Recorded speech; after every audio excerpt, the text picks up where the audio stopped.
It's time for another spooky adventure with haunted history.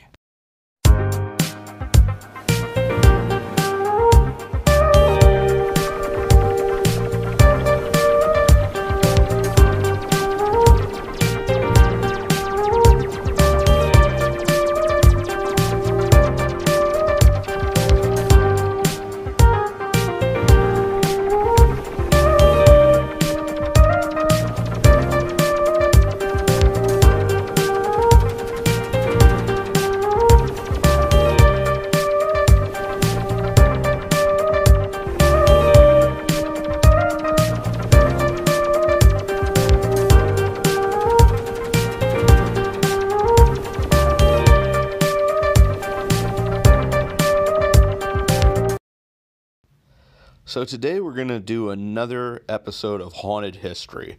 This one has to do down outside of Philadelphia in Delaware County. They call it the Red Menace, or the Ape Boy of the Chester Swamps. This story actually started in the mid-1700s, actually.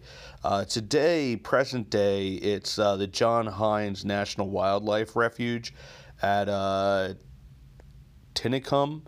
I'm not sure if I'm pronouncing that right or not. It says Tinicum. But they have a watershed there. And this is where the legend of the Ape Boy was born. So there apparently was a red-headed boy who was hideously unattractive, lanky, and, of course, redhead. And he was savagely teased by his peers.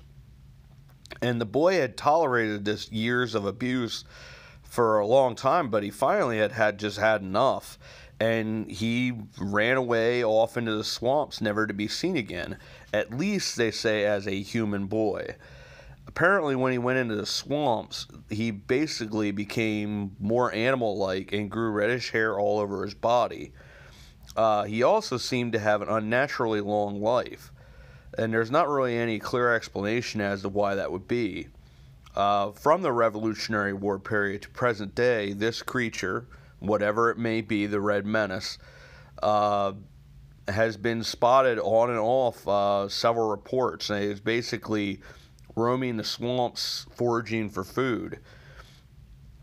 They chronicled a number of these reports from the earliest 20th century of ape-like creatures from former swamplands. Some of these sightings, they sort of thought it might be hoaxes, urban legend, that type of stuff. But there was, it's continued to be reported to this day in the wildlife preserve. Not common, but the one thing they say that in all the stories seems to sort of run the same is that he's harmless to people and retreats into the swamp whenever discovered. There's also some interesting similarities between the legend of the Ape Boy or the Red Menace and two other legends that emerged around the same time, actually. One of those legends is that of the infamous Jersey Devil, who was born as a demon-like child to the Leeds family of New Jersey in the 1700s. Just after that monster's birth, it flew off to live in the Pine Barrens and has reportedly been seen lurking there ever since. Over the years, the Jersey Devil has also been sighted in eastern Pennsylvania near Philadelphia. Like the Ape Boy, the Jersey Devil fled to the fringe of civilization and has lived for more than 2 centuries, according to the sightings. There's also another legend that originated near Brandywine Creek near the Delaware and Pennsylvania border during the American Revolution. It involved a red-haired continental soldier of French descent named Gil Trudeau. His fellow soldiers noticed that he would disappear from camp during a full moon and sometimes return disheveled and with bloodstains on his clothing. They suspected that he was a werewolf, but they soon discovered that that was not entirely correct. According to the legend, one of the soldiers shot a strange red-haired fox-like creature one evening under the full moon. When he tracked it, he discovered it had turned back into Trudeau, who subsequently died. His were-fox ghost is said to haunt the area and is referred to as a red dog fox. This, of course, is another red-haired man-beast. So you sort of wonder why is such a tale of a harmless yet bizarre creature like the ape boy become part of local folklore? Well, for many early colonists, you think this was the frontier, and one of the biggest fears was sort of disappearing from civilization and becoming a savage, sort of going off into the wilderness and being around the Native Americans, and which they considered to be savages in their minds. And that way, the legend might reflect sort of what their fears, cultural, environmental, at that time period in the 1700s. Another possible explanation for the whole idea of the Red Menace is tied to the Revolutionary War period. That was a time when the sightings were more common, and it may have been a link between the monstrous red-haired man-beast and the British redcoats, who they were sort of implied as monsters as well.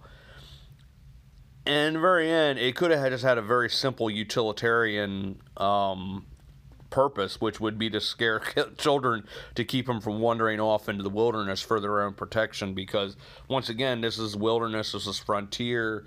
There were a lot of beasts at that time, like, you know, mountain lions were very common at that period. You know, you could even have occasionally an issue with a bear, though black bears are pretty docile and don't normally attack people.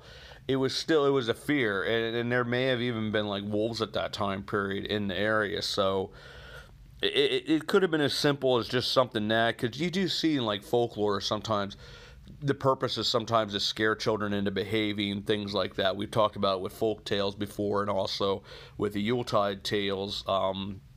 Certain characters that come along with Santa are sort of nasty versions of Santa, that if kids don't behave, they're not going to just get cold, but they're going to be beaten with a stick or, you know, taken off into the wilderness, and bad things will happen to them. It's even been suggested, you know, a more realistic thing, that potentially a small population of red-haired apes ended up in the swamp and has survived for decades in the midst of this urban environment, which probably is not like either, and it's just urban legend and that type of stuff. You know, people see things and don't necessarily understand what they're seeing, and maybe in the midst of having a little bit of fear there, they think they're seeing something else, and urban legends and things like that sort of intermix with the reality of what they may or may not be seeing. But this is, you know, it's interesting. We'll probably never know exactly what's out there, and it may even be gossamer, but you never know. So, but it's another one of these cool, fun, haunted history type tales out there in Chester County near Philadelphia in the Chester swamps. It's the Red Menace, or the Ape Boy, and this is its legend. Thanks, everybody, and we'll see you all about town.